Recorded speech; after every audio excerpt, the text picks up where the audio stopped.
आज आपण आलेख शिकणार आहे। आलेखालाच काय म्हणतात? ग्राफ। कशा पद्धतीने काढतात आलेख? अशा दोन अक्ष असतात दिलेले, एक आडवा आणि एक त्याला उभा। आडव्याला काय म्हणतो आपण?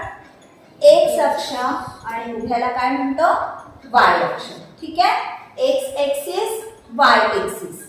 हा, ह्याच्यावर असे 1-1 सेंटीमीटरचे चौकोन असतात। तुम्ही आलेखाची वही पाहिलेली आहे तुमच्याकडे सगळ्यांकडे आलेखाची वही आहे। त्याच्यावर असे चौकट हिरव्या रंगाची, कोणाकडे निळ्या रंगाची असेल। हा, काय असतं ह्याच्यावर? कितीचं माप असतं दिलेलं?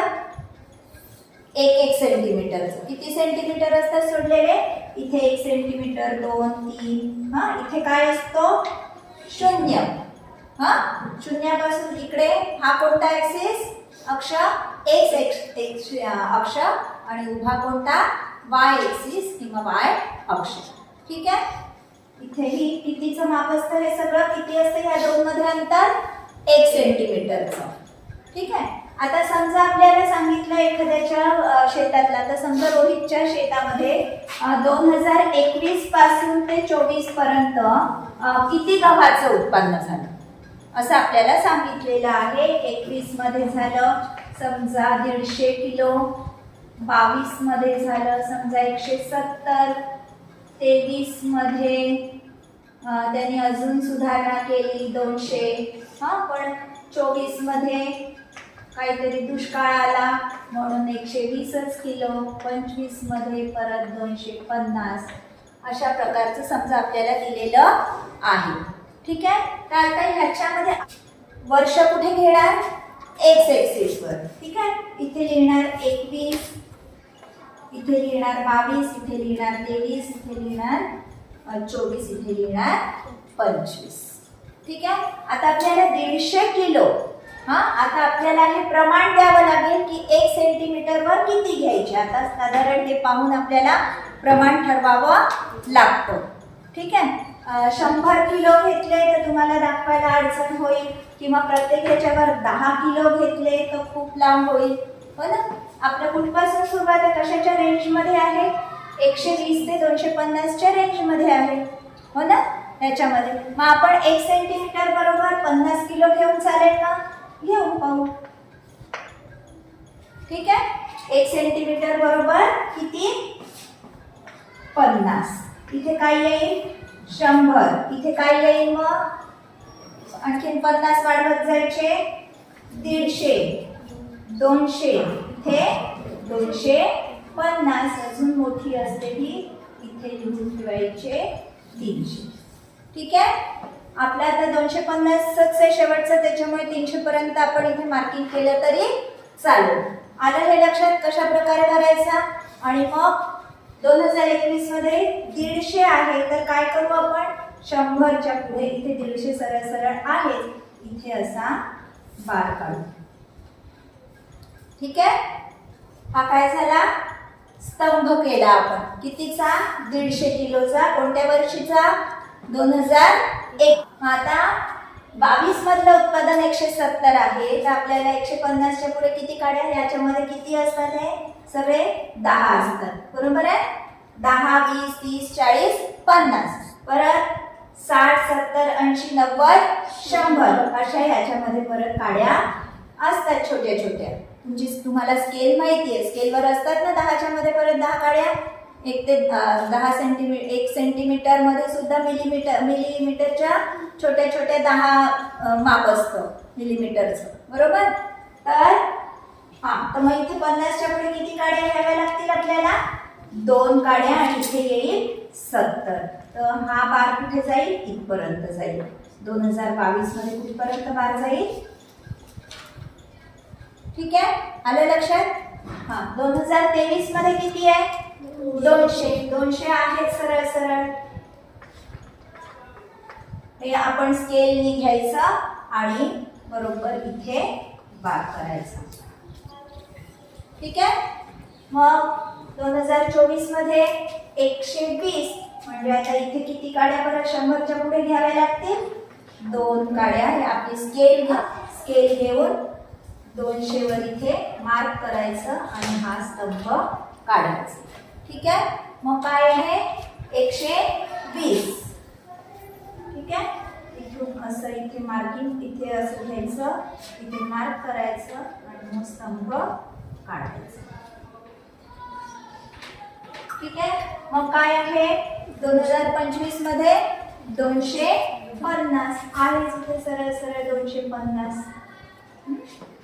हे जे प्रमाण असतं हे वर लिहायचं. आपल्याला काय प्रमाण द्यायचं आहे, 1 सेंटीमीटर किती द्यायचं आहे हे आधी इथे वर कोपऱ्यात ग्राफ पेपरवर कोपऱ्यात लिहून ठेवायचं. ठीक आहे, आला का लक्षात स्तंभालेख? स्तंभालेख लक्षात आला ना? कशा प्रकारे केला, काय केलं आपण? वर्ष जे होते ते एक्स एक्सिस वर घेतले आणि हे गव्हाचं जे पीक आहे ते कुठे घेतलं? Y axis. ह्याच्याच बरोबर हे गव्हाचं पीक होतं, शिवाय तुम्हाला तांदूळाचं पण सांगितलं. हे दोन्ही दाखवायचं आहे एका ग्राफवर. तर हा काय झाला फक्त स्तंभालेख. आपण फक्त एकाच गोष्टीचं इथे माहिती सांगितली आहे. बरोबर, कशाची? फक्त गव्हाची. ठीक आहे, आता समजा आपल्याला दोन्ही दिली आहे धान्य आणि म्हणतात त्याचे प्रमाण दिलेलं आहे 200 असेल 2021 मध्ये, 22 मध्ये समजा असेल 220, 23 मध्ये असेल 240, 24 मध्ये कमी झालं होतं उत्पन्न म्हणून 150 असं होऊ शकतं ना कधी. 25 मध्ये समजा झालं 270. ठीक आहे, आता आपल्याला हे याच्यासाठी काय वापरावा लागतो? Joint bar graph. काय वापरावा लागतो याच्यासाठी? जॉईंट बार. जेव्हा फक्त एकाच राशी दिलेली असेल, एकच राशी दिलेली असेल कोणती पण, तेव्हा कोणता? हा साधा ग्राफ. पण जेव्हा दोन राशी दिलेल्या असतील तेव्हा कोणता ग्राफ वापरावा लागेल आपल्याला? जोड स्तंभालेख. म्हणजे काय होईल आपला? इथे जे एक्स एक्सिस वर असतं तिथे अशा पद्धतीने आपले दोन ग्राफ दिसतील. ठीक आहे, आता इथेही तसंच करू आपण. 50च माप घेऊ 1 सेंटीमीटर बरोबर, ते इथे लिहून ठेवायचं प्रमाण.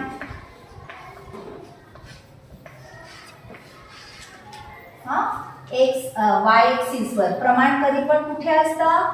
वाय अक्षावर दाखवायचं. काय घेतलं होतं आपण प्रमाण? 1 सेंटीमीटर बरोबर किती घेतलं होतं?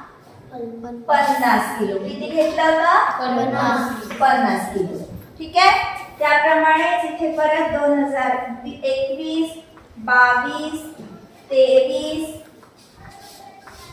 24 आणि 25 आणि ह्याच्या खाली आपल्याला मग लिहावं लागेल, कारण दोन ग्राफ करायचे आपल्याला. दोन्ही ग्राफचं इथे वर्णन लिहावं लागेल.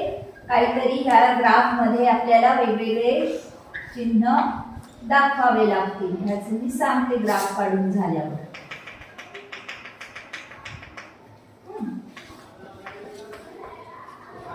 गहू हे बरोबर तांदूळ.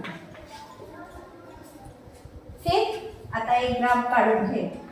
50, 100, 150, 200, 250. आपलं 270 आहे म्हणजे आपल्याला अजून याच्यावर 300 पर्यंत लिहावं लागतील. त्याच्यामध्ये तुम्हाला माहिती आहे 10-10च्या रेषा असतील. ह्या किती सेंटीमीटर हे झालं मग किलो? हे किती किलो? इथे 50 किलो आहे, तर ह्याच्यातली एक रेष किती किलोची झाली? 10 किलोची. ठीक आहे, हा. मग आपल्याला दोन ग्राफ काढायचे आहे. अशा पद्धतीने आपल्याला आधी ही मधून रेष काढून घ्यायची. आपल्याला पहिला किती आहे? 2021 मध्ये गव्हाचं किती प्रमाण आहे? 150. 150 पर्यंत एक रेष काढून घेतली. इथे गव्हाचा बार काढला. तांदूळ किती आहे 21 मध्ये? 200. ही जी पुढचा ग्राफ येईल तो कुठे येईल? 1 आणि 2, याच्या पुढची 2. ठीक आहे, 1 पर्यंत येईल. आणि ह्याच्यामध्ये आपल्याला गहू कसा घेतला आपण? रेषांनी. म्हणजे ह्या पद्धतीने तुम्हाला दाखवावा लागेल. आणि तांदूळ कशा पद्धतीने दाखवला आहे? डॉट डॉट घेतले.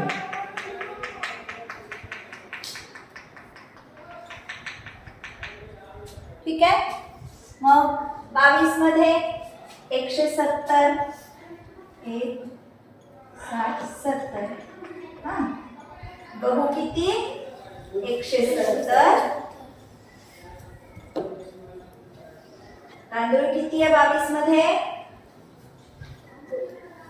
तांदूळ किती आहे 22 मध्ये 220 म्हणजे हा एवढा येईल परत.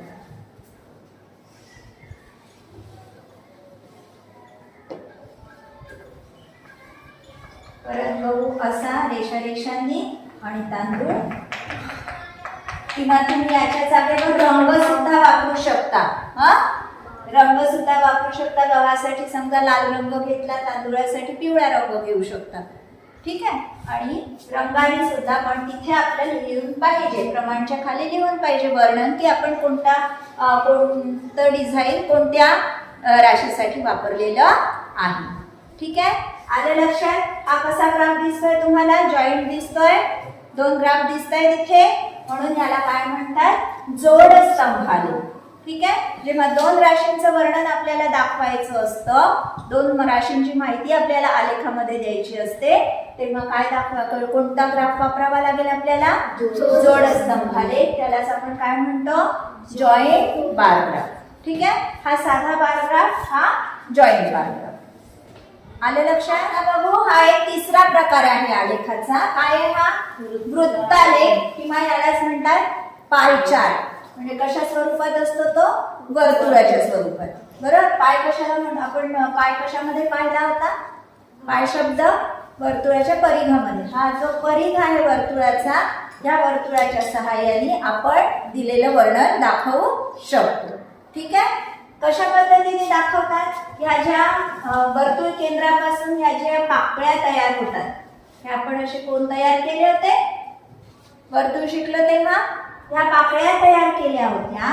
ह्या पाकळ्यांच्या सहाय्याने आपण दिलेलं वर्णन दाखवू शकतो. आता एक इथे उदाहरण दाखवलेलं आहे वृत्तालेखाचं. शाळेसाठी साहित्य आणलेलं आहे. एकूण साहित्य झालेलं आहे 540 रुपयाचं. काय काय साहित्य घेतलेलं दिसत आहे, कागद, खडू, गोल, रजिस्टर्स आणि काही इतर खर्च मध्ये टाचण्या, पिना वगैरे असतात. ठीक आहे. आपल्याला इथे प्रत्यक्ष कागद केवढ्याचा, खडू केवढ्याचे असं दिलेलं नाही. कशाच्या स्वरूपात दिलेलं आहे, हे जे कोणाचं माप आहे त्याच्या स्वरूपात दिलेलं आहे. ठीक आहे. हे पूर्ण सगळे कोण मिळून किती तयार होईल, हे पूर्ण मिळून किती तयार होईल 360. ठीक आहे. म्हणजे आता इथे आपल्याला बघायचं आहे कागद 100 डिग्री आहे, 100 अंश आहे. किती पैकी 100 पूर्ण किती 360. कागदाची किंमत काढायची आहे. कागद किती रुपयांचा झाला हे जर काढायचं आहे तर काय करावं लागेल आपल्याला, 100 मध्ये 60, तर आपल्याला खर्च किती दिलेला आहे 540 पैकी किती.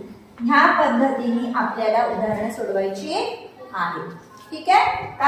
तुम्हाला विचारतील कागदावर झालेला खर्च किती, तर काय कराल, कागद किती आहे 360 पैकी किती आहे 100 डिग्री, तर 540 पैकी किती. ठीक आहे. करता येईल असा 9 सख 54 9 चौक 36, परत इथे 2चा भाग जाईल, 2 दुने 4 2 त्रिक 6 आणि इथे 50 50 गुणिला 3 किती 150. 150 कागद किती रुपयांचे झाले म्हणजे 150. ठीक आहे. अशा पद्धतीने तुम्ही याच्यातनं किमती काढायच्या आहेत. ठीक आहे. तुम्हाला समजा माहिती दिलेली आहे आणि तुम्हाला म्हटलं की पाय चार्ट तयार करा. समजा तुम्हाला दिलेलं असेल, इथे अशी किंमत दिली असेल, तर काय करायचं, तुम्ही त्या घटकाची किंमत भागीला एकूण किंमत गुणिला 360. तर समजा तुम्हाला माहिती दिलेली आहे की हे एवढ्याचं झालं, तर त्याच्यावरून पाय चार्ट तयार करा. आता समजा आपल्याला दिलेलं आहे कागद 150 रुपयाचा आहे, तर पाय चार्ट मध्ये काय करणार आपण, त्या घटकाची किंमत म्हणजे काय 150, एकूण किंमत किती, एकूण खर्च किती झालेला आहे 540 गुणिला 360, कारण आपल्याला ह्याच्यातली 360 मधली पाकळी काढायची, कोण काढायचा आहे. ठीक आहे, म्हणून काय घ्यावं लागेल 360, इथेही तसंच 9 चोक 36, 100 आणि मग तुम्ही इथून कितीचा कोन काढाल, एक तर त्रिज्या घ्यायचीच. हा, या त्रिज्येला धरून किती अंशाचा कोन दाखवाल तुम्ही, 100 अंशाचा. ठीक आहे, 100 अंशाचा मोठा येईल. आपण कोन मापक घ्यायचं, कोन काढून दाखवायचं. तुम्हाला स्पर्धा परीक्षांमध्ये वृत्तालेख काढा तर येणार नाही, पण माहिती पाहिजे तुम्हाला कसा काढतात. ठीक आहे, समजा माहिती दिलेली असेल आणि तुम्हाला वृत्तालेख काढायला सांगितला तर कशा पद्धतीने करायचं, दिलेली जी माहिती असेल प्रत्येक घटकाची, एक तर किमती असतील किंवा परत मगाशी शेतीचं सांगितलं तसं, शेतीचं आपण मगाशी 2च धान्य बारग्राफमध्ये दाखवले, बरोबर, जॉईंट बारग्राफमध्ये 2 दाखवले धान्य. जर त्या शेतीतल्या 5 धान्यांचं उत्पन्न तुम्हाला दाखवायचं असेल तर तुम्ही कोणता चार्ट वापरू शकता, कोणता आलेख वापरू शकता, पाय चार्ट किंवा वृत्तालेख. ठीक आहे, त्याप्रमाणे इथे 5 पाकळ्या तयार होतील. एकूण पूर्ण उत्पन्न, त्याच्यापैकी गव्हाचं किती, तांदूळाचं किती हे काढायचं असेल तर काय करायचं, आधी एका घटकाचं, त्याच्या खाली एकूण उत्पन्न गुणिला 360, म्हणजे आपल्याला जितक्या अंशाचा कोन मिळेल एवढी पाकळी इथे तयार करून पाय चार्ट काढायचा. आलं लक्षात पाय चार्ट? आता असाही प्रश्न तुम्हाला विचारू शकतात की रजिस्टर आणि इतर खर्चामध्ये कितीचा फरक आहे. तर काय करावं लागेल तुम्हाला, रजिस्टरचा खर्च काढावा लागेल, इतरचा खर्च काढावा लागेल आणि मग वजा करता येईल. ठीक आहे, डायरेक्ट तसं करू किंवा डायरेक्टही करू शकता तुम्ही. किती अंशाचा फरक आहे 90 आणि 75 मध्ये, 25 अंश, 25 नाही, किती अंशाचा फरक आहे, 15 अंशाचा. ठीक आहे, तर तुम्ही डायरेक्ट 15/360 गुणिला 540 एवढा फरक आहे तुम्ही सांगू शकता. ठीक आहे, आलं लक्षात? काय काय पाहिलं आपण आज, साधा ग्राफ पाहिला, स्तंभालेख पाहिला, मग जोड स्तंभालेख पाहिला, जॉईंट बार ग्राफ.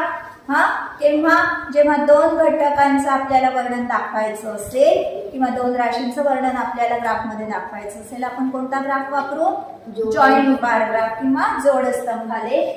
आणि 2 पेक्षा जास्त 4, 5 वगैरे राशींचं वर्णन जर आपल्याला दाखवायचं असेल तर आपण कोणता चार्ट वापरू शकतो, पाय चार्ट किंवा वृत्तालेख.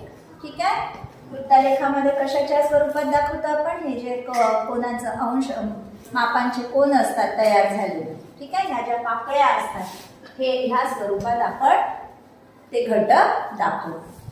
ठीक आहे, आलं लक्षात? व्हिडिओ आवडल्यास नक्की लाईक, शेअर आणि कमेंट करा. आणि हो, सबस्क्राईब केलं नसेल तर अवश्य सबस्क्राईब करा, म्हणजे मी नवीन अपलोड केलेल्या व्हिडिओजचे तुम्हाला नोटिफिकेशन्स मिळतील. धन्यवाद.